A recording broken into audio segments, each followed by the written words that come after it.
Meus amigos e irmãos, muita paz. Jesus continue nos abençoando a todos, né? Nós devemos agradecer a Deus pela oportunidade de nós nos podermos nos reunir nesta casa, fazer as nossas reflexões, compreender melhor a vida. E nós sempre me vem, né, os pensamentos que somos filhos de Deus. A primeira coisa que nós precisamos ter em mente que nós somos filhos de Deus. Nós somos uma partícula divina caminhando de retorno ao Pai. Essa é a realidade. Se Deus nos criou, Ele não poderia, vamos dizer assim, nos deserdar, nos abandonar, porque muitos na Terra se sentem abandonados. Muitos na Terra, a gente mesmo às vezes fala, onde está Deus? Onde está Jesus? Que não olha para minhas dores, os meus sofrimentos.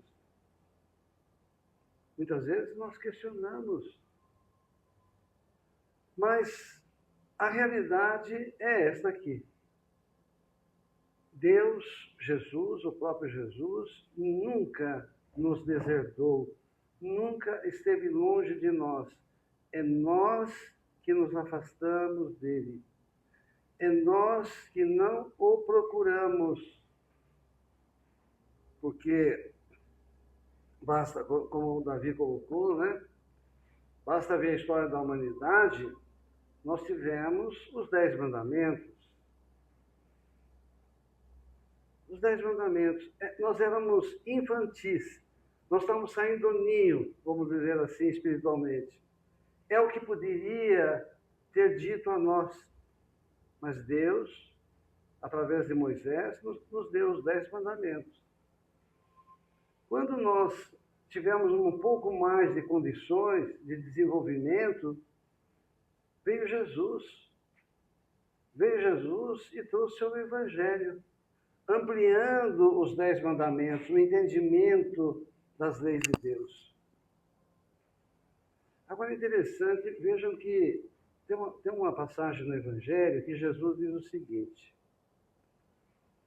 Os discípulos perguntam a Jesus, Senhor, por que fala em parábolas para eles?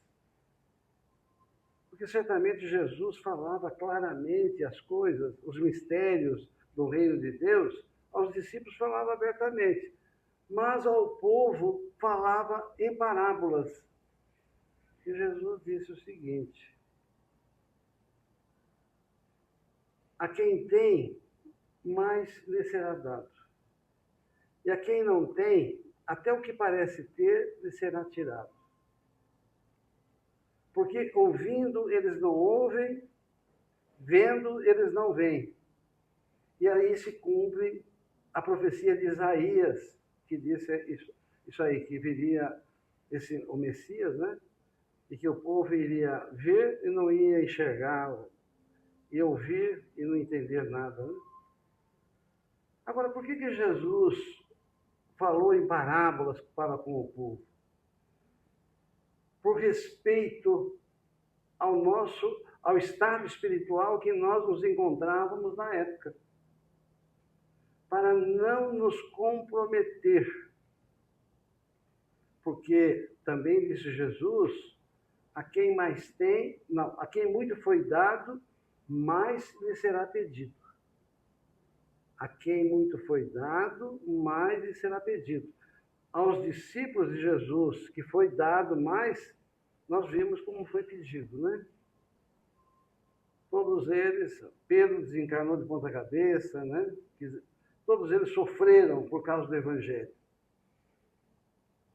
Bem, então, por respeito a nós, de nós não podemos compreender, não podemos praticar os ensinamentos, Jesus falou por parábolas.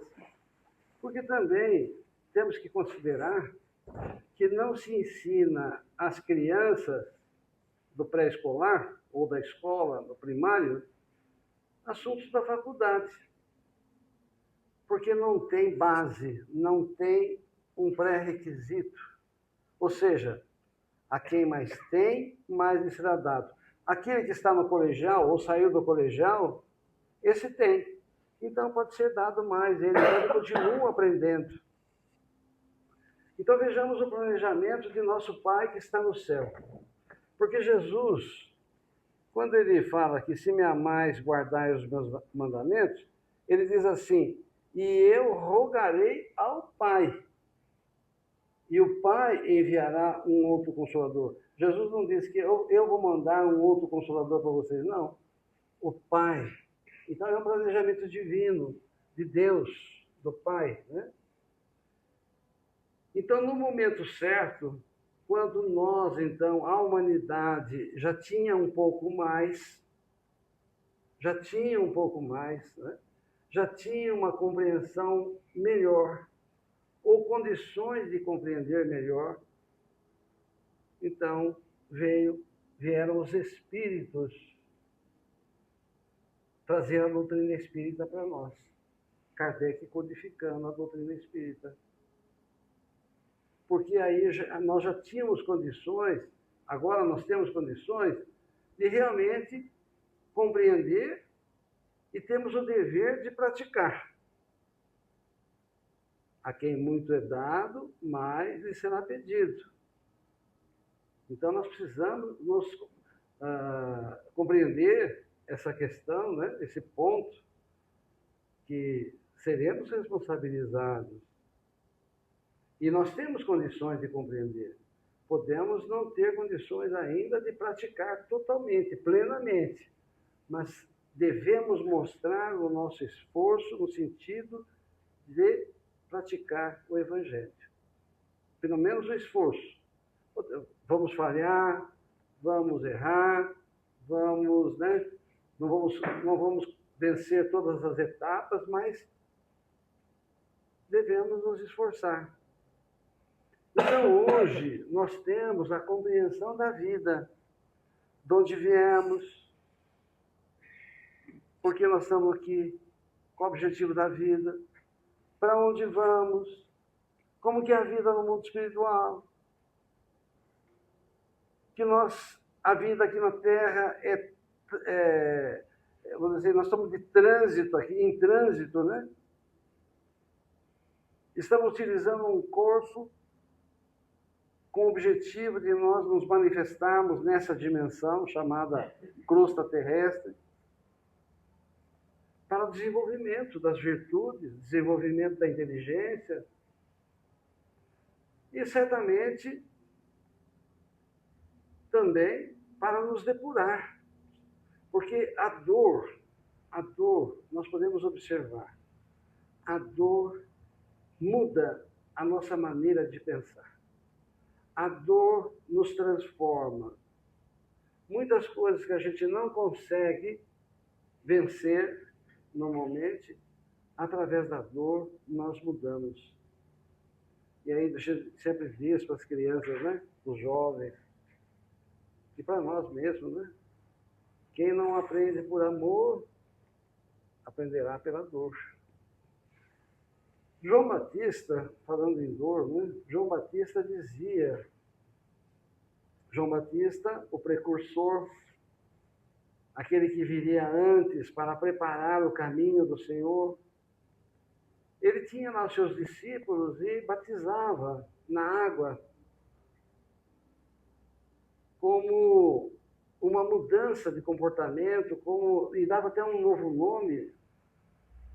Assim, o simbolismo do batismo, que é a nossa transformação, o homem novo, né? Deixando o homem velho para trás.